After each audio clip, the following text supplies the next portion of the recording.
get some damage done with just MMM. All right, so we're going to jump into the next game, which is soO versus Innovation. Yep, I see it. Yeah, and this one is from the finals. I think this was like game 3 or 4, I want to say, in the series. I think it's game 3. Yeah, that's okay. Sounds right. It's one of the games soO played. Sounds right. Spoiler alert, soO does not win. Second place forever. always the case. Nope, you left the lobby. Oh, no. I know. Oh, we get this going anyway. Yep. So we're watching our build order from soO's perspective. Yeah. And here, although anyone that watched knows that he ultimately does not win the game or the series, his opening here is pretty good against what Innovation does, and I would say he ends up coming out of the opening with the lead here. So we'll see how he does progress, but he's going for obviously a pretty standard thing now: hatchery, pool, single gas. Nothing too unusual, going out with just the Overlord Scouts. What is the unusual thing with this particular build, if anything? I think just the choice of defense, that chooses to try and defend something with roaches that often isn't, I guess. But it works out for him. So we'll kind of see how that plays out. He didn't skimp on early lings, so he's got 6 lings out. He gets speed for them as well. So he's not trying to cut too many corners on just getting 2 to 4 lings out there, which I think is pretty good. And the early Reaper kind of pokes around, but doesn't get, basically there's no damage or anything. Doesn't get much work done. Yeah. It's standard thing. Now he's breaking down our neutral depot. Yeah. I wonder what the reasoning behind that is. I think always, and I tend to do this myself, but I think always just to avoid yourself accidentally misclicking it at some point. Really? I really think that's it, because we see that a lot even at the high level. Like you get a bunch of stuff happening and you just attack move to a place, or you like right click, and then you end up with a bunch of units attacking the plates or something. So just get rid of them. Is able to take out the little Reaper. And speed's down here now.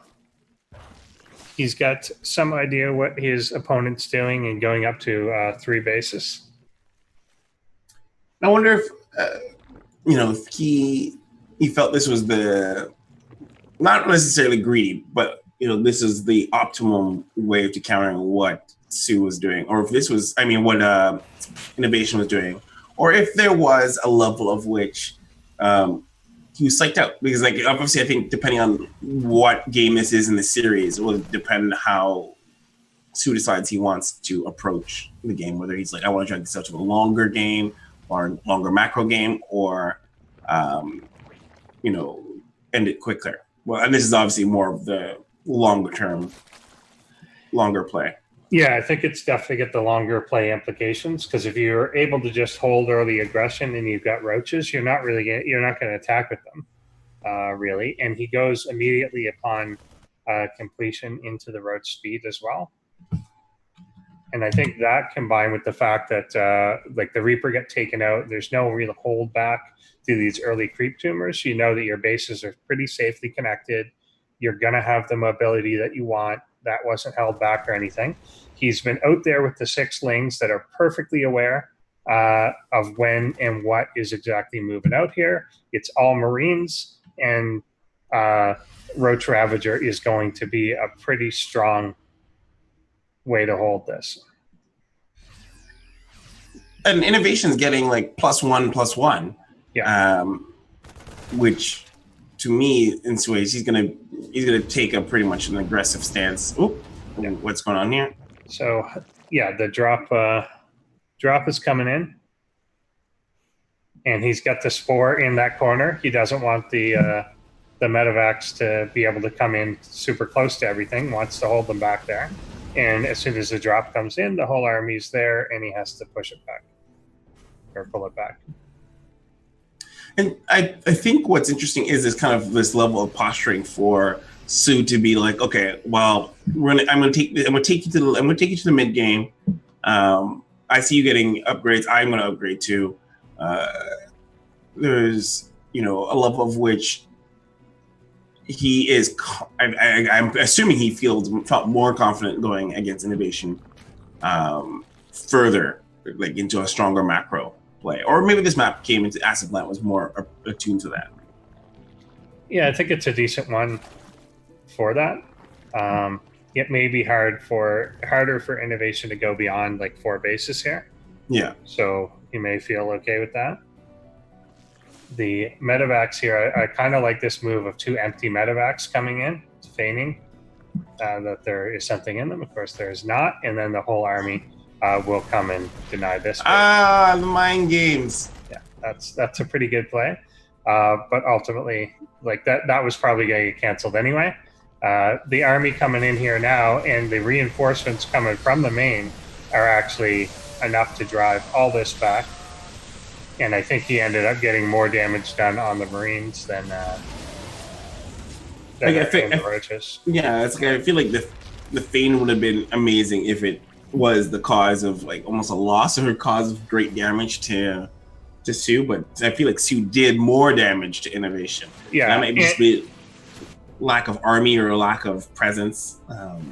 Right. And when you look at everything that innovation has done, and I think this is what soO was going for here, is at this point in the game, we've got a quiet 30 to 35 supply lead without anything really having happened.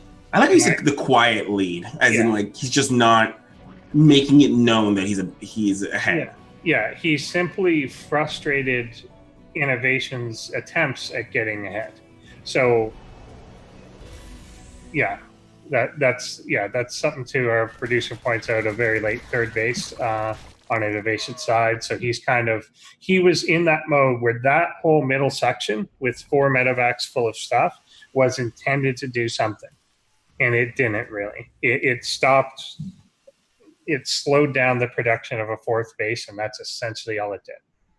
And it was supposed to do way, way more than that. It didn't even really clear a creep. It didn't kill anything. Yeah, I don't think it killed a single worker.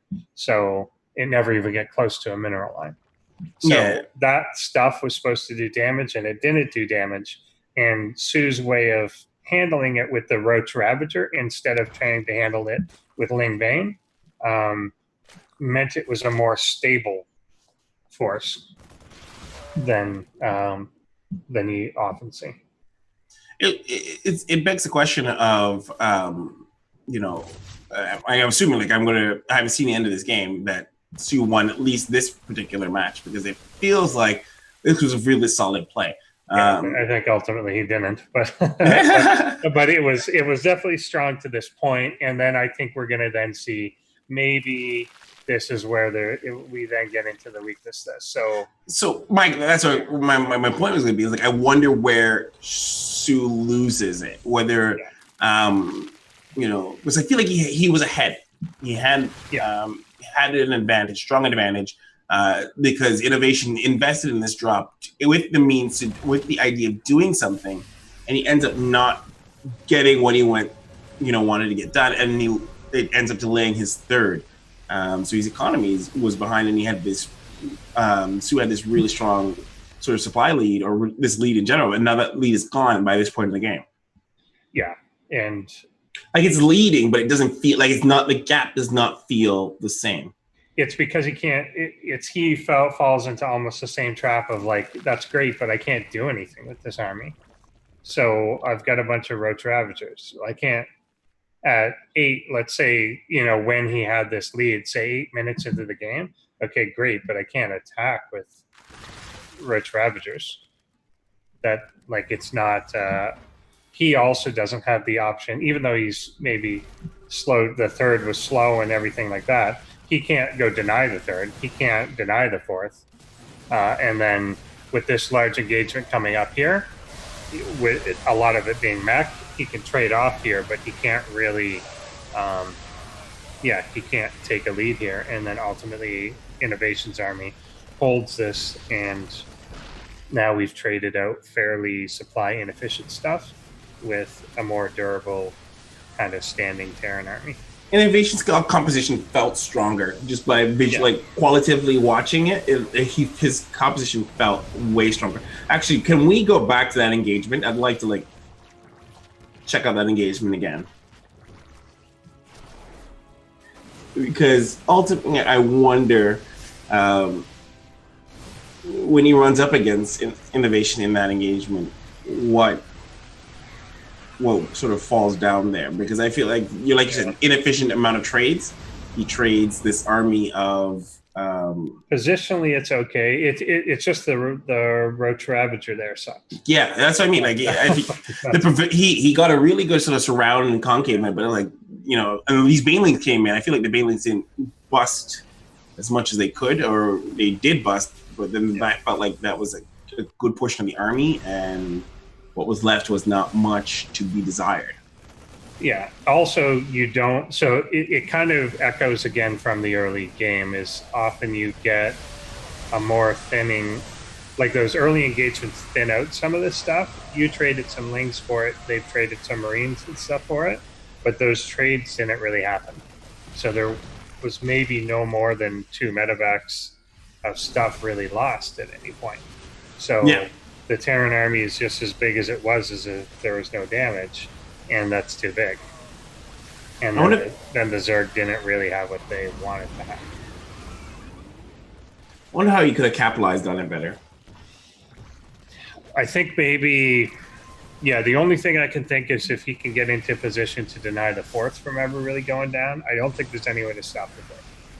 But if he could prevent the 4th base with this type of army. Wait, what just happened there? I just saw this army kind of like go up and then they went down.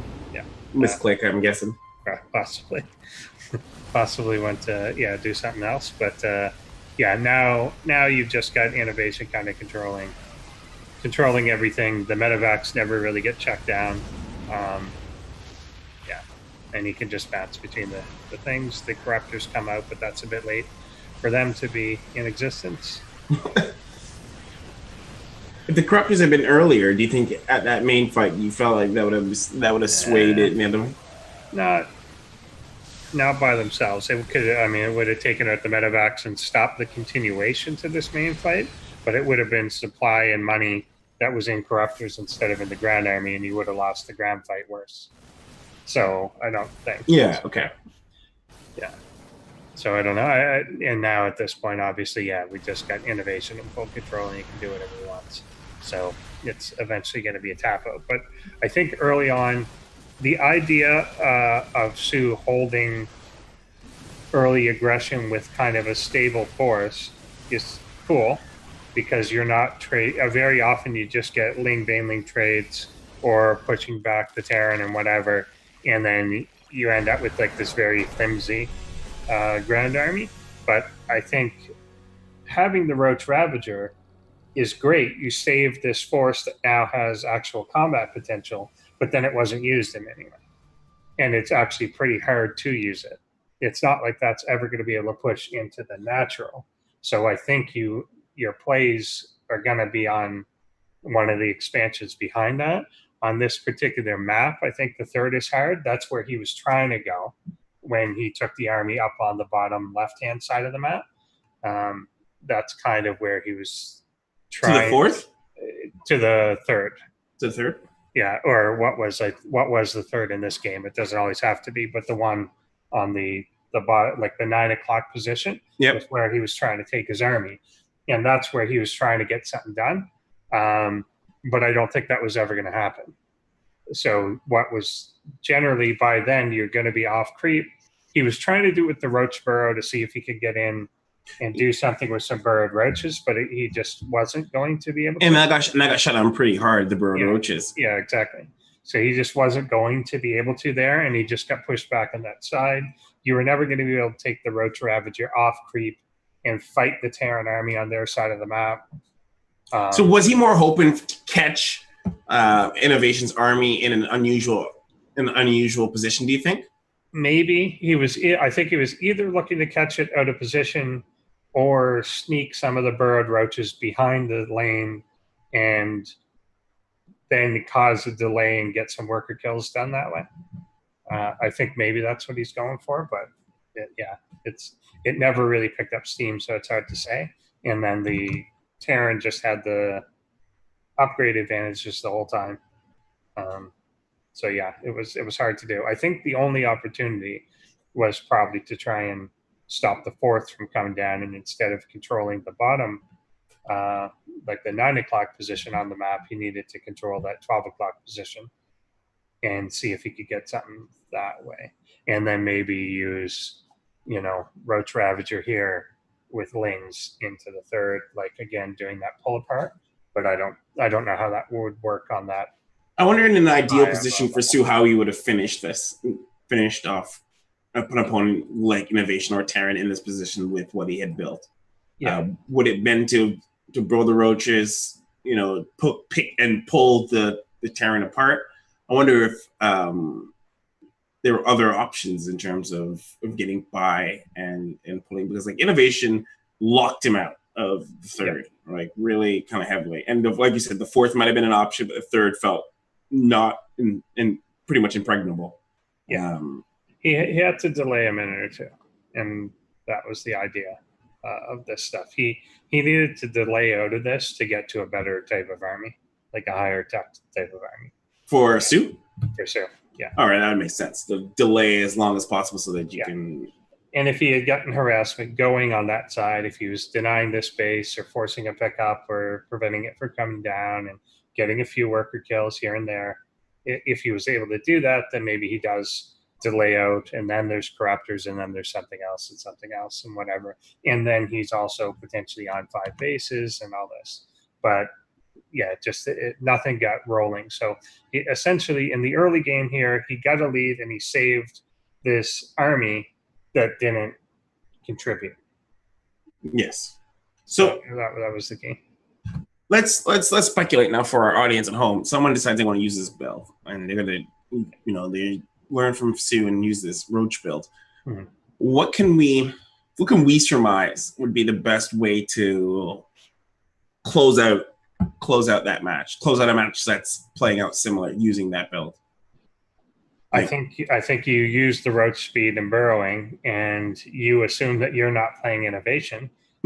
Yes. And well, so we're assuming they're not playing Innovation. Yeah. So assuming you're not playing Innovation, you use the roach speed, burrow, and the Lings to harass the third and fourth bases while you tech up. I think that's the play. It's to tech up, to really delay for tech up. Yeah, you get harassment done while you're teching up, and I think you're good. I think that's kind of the way that this goes. Or just get to a point, even if you don't want to tech up, you get to a point that you've got such an economy and you've done enough hurt to theirs that then you can just splash them with. Because you've overall you've been just damaging them a little bit. You just end up overwhelming them. Yeah. Yeah. Okay, that makes a lot of sense. So for the users at home, that's definitely, if you guys are, when you're watching this show, I'm hoping that you guys can take a lot of the context of the replays that we're showing and applying it to your situations, as opposed to expecting everything to go just as the replay has shown or exactly as the game has shown. Take it into the context and adapt to the situation. More or less that even though, like, for example, even though we showed soO's build and it losing, you can still apply that context of a situation to your situation when you're playing Zerg and you're up against a Terran, and you can still do the build because you're not playing against Innovation. Like, right. That much is clear. That's exactly it. And like, if Innovation does not respond the way that he does, then obviously this can work. Yeah. There's still a lot to be learned, a lot for us to as little neutral deepolites, watching from the sidelines to figure out what we can kind of learn and use for our own situations, even when they lose, because remember, these are still like some of the best people in the world. So if we think of the one move Innovation pulled there that we did call out, is when he did the empty medevacs into the main and blah, blah, blah. He ended up getting the snipe on the fourth base, canceling that.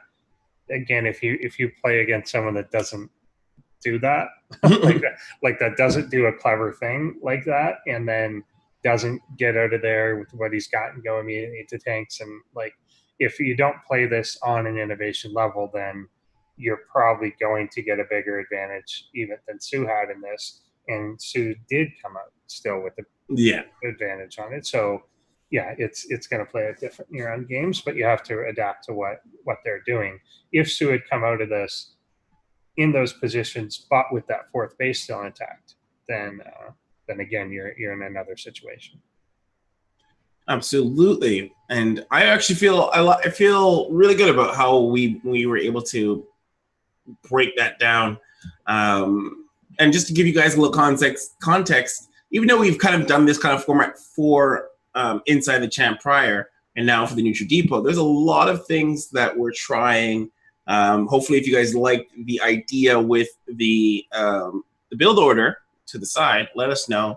I enjoyed that part specifically. I think it really helps give context to what we're watching in terms of what's going on. And hopefully, if you guys can take this episode and put it to the side, you can kind of take a look, and when you try and perform the build order yourself, you can kind of get like an idea of what soO or anybody else that you might be watching is doing. So you can get an idea if you're practicing the build order for yourself. Yeah, for sure. And make note too, like one thing that people often do when they are kind of in the lower league area and they're trying to copy some of these things is they think of the build order really only as the buildings, the things that you're building. Right. And but very often a super key important part of that build is what do you do with the things. So the whole idea is you get this unit out and you get this unit out, and so a key to soO's kind of success in the opening part of that was having 6 things out with speed, really monitoring everything that was going on such that he knew exactly when innovation was moving out with everything. He was even kind of then lightly harassing the reinforcement trail that was coming out, forcing them to at one point turn back and even stem to try and drive away the lanes. So things like that are super key to the build. And I've seen people like even friends of mine look at a build order and then try and copy that, and then when you look at the replay of their game, you're like, yeah, so you built an adept and a stalker and stuff, but then look in the game, the adepts, as soon as it was built, immediately shaded to the other side of the map and scouted this and got 2 worker kills and whatever, and you just put it in your natural and left it there. Yeah, you need to know why they built it. Why? Exactly. So you're not doing the build. You're building the things they built, but you're not doing the build. You're building the buildings, but you're not moving the units. Yeah, exactly. So, and there's different levels. I mean, there's certainly different levels of difficulty to that. So find one that meets your level of difficulty. The one that we showed much earlier of Zest doing the Mass Phoenix. If you can't do that, practice it now and then, but if you can't do that, don't do that. Yeah. Like if you can't control 12 Phoenixes really well while holding off a bunch of lanes with adepts and stuff like that, then don't do that one. Pick something that is in your wheelhouse and try and practice that now and then until you can get to the point. And I think you can also adapt certain elements of it too, right? Yeah. If you already do a Phoenix style similar already, and you want to learn just little pieces of part of the build and how to make your Phoenix style a little bit more efficient, you can totally pick that apart and see where you can shorten up your build times and your sort of your activity with your Phoenixes. Like, what are you doing with your Phoenixes? What are they doing? What are you aiming for? Why are you doing this? And that's something I'm hoping that even on this show, we as hosts are able to bring to your forefront is why. Why did innovation do this? Or why did Zest do this? Or what is the purpose of the building the cannons around the little little plate at the bottom, right? So yeah, exactly. And ultimately, what's your measure of success too? So absolutely. So there's, did you win the game or not? That's obviously a good one. But particularly for longer games where it's not just a complete all in, you did this, this, and this, and that was intended to harass or hurt your opponent. Have in mind what you consider a good result. So Absolutely. if you make your first, if the idea is I'm going to do this and I'm opening with 2 Phoenix and an Oracle, then you want to have in mind, all right, and in order for that to be considered a successful thing, I'm going to need the Oracle to get like 3-4 kills. I'm going to want the Phoenix to pick off at least a couple Overlords and give me a good idea of what I've scouted. And I want to keep that Oracle alive enough to use it for 3 revelations in the game. Something like that. So you have a metric of like, this was a successful attack, this was beyond successful, and then this was a failure. What didn't go right? Yeah. So, ideally, you're going to want to look for areas to improve. Having a very broad success condition makes it very hard to improve when you can make, if you really micro size your conditions, whether it's like, I just want to make sure that I'm able to, keep my Oracle alive this entire game. Yeah. Right. Something like that. Even something simple like that. I mean, if you lose the game, you can you can measure your improvements by being like, all right, this game I lost, but I also was able to keep my Oracle alive till almost the very end, which allowed me to have more revelation, bigger map control, bigger like presence on the map. I was able to harass more. So it combats the ability of being discouraged, and it also combats ladder anxiety.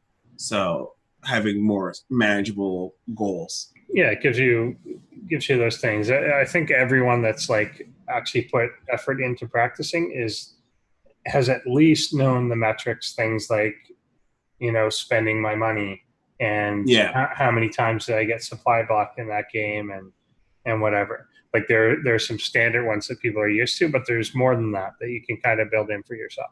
Absolutely. And see if you executed right. All right. So I think that can bring us